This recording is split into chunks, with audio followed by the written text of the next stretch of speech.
भारत अपनी रक्षा ज़रूरतों को पूरा करने के लिए वर्तमान में 70% आयात पर निर्भर है। अगले कुछ वर्षों में भारत ने अपनी तीनों सेनाओं को दुनिया की आधुनिक हथियारों से लैस करने का लक्ष्य रखा है। साथ ही मेक इन इंडिया के तहत रक्षा उत्पादन के मामलों में देश को आत्मनिर्भर बनाने के मिशन पर भी काम चल रहा है। इसी योजना के तहत रक्षा मंत्री राजनाथ सिंह ने मंगलवार को भारतीय सेना को स्वदेश निर्मित कई हथियार सौंपे। रक्षा मंत्री राजनाथ सिंह ने भारतीय सेना को एंटी पर्सनल माइन निपुण भी सौंपी। इनमें से लगभग 7 लाख एंटी पर्सनल माइन को भारतीय सेना को दिया जाएगा, जिसे भारत के निजी क्षेत्र के द्वारा बनाया गया है। इसके साथ ही सेना को F-INSAS प्रणाली की AK-203 असॉल्ट राइफलें भी दी गई हैं, जिन्हें अमेठी में भारत और रूस की संस्थाओं के बीच एक संयुक्त वेंचर में निर्मित करने की योजना है। रक्षा मंत्री राजनाथ सिंह ने मंगलवार को सेना प्रमुख जनरल मनोज पांडे और लेफ्टिनेंट जनरल हरपाल सिंह की मौजूदगी में भारतीय सेना को सौंपी। भारतीय सेना को LAC के साथ दूसरे दुश्मनों पर नजर रखने के लिए स्वदेशी रूप से निर्मित एक ड्रोन प्रणाली दी गई है।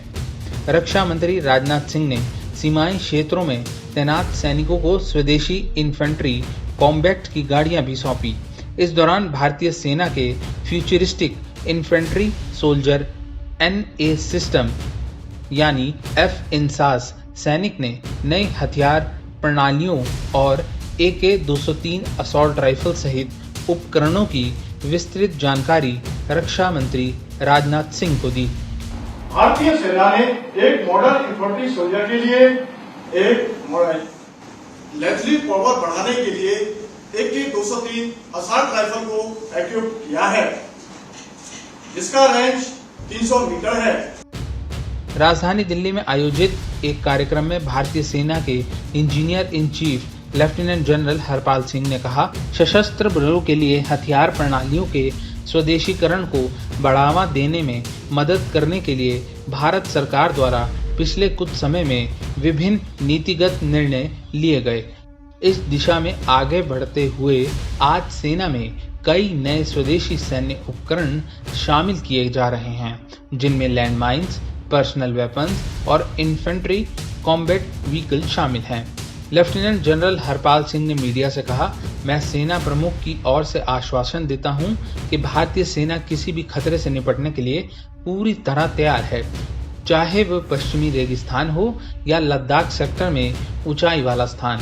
बता दें कि रक्षा मंत्री ने इस साल जून में 76,390 करोड़ रुपए के स्वदेशी सैन्य उपकरणों और प्लेटफॉर्मों की खरीद को मंजूरी दी थी। प्रस्तावों को डिफेंस मिनिस्टर राजनाथ सिंह की अध्यक्षता वाली डिफेंस एक्विजिशन काउंसिल द्वारा अनुमोदित किया गया था। बता दें कि सरकार ने देश में रक्षा विनिर्माण से 2025 तक 1.75 लाख करोड़ रुपए के कारोबार का लक्ष्य रखा है। सरकार का मानना है कि इस क्षेत्र में कोविड-19 के चलते कई चुनौतियों से जूझ रही पूरी अर्थव्यवस्था में फिर से जान फूंकने की क्षमता है। रक्षा मंत्री ने देश के रक्षा विनिर्माण के लिए रक्षा उत्पादन एवं निर्यात संवर्धन नीति 2020 का मसौदा रखा है। इसमें मेक इन इंडिया के तहत जो भी रक्षा उत्पाद देश में तैयार होंगे, उसके लिए घरेलू डिजाइन पर भी जोर दिया जाएगा।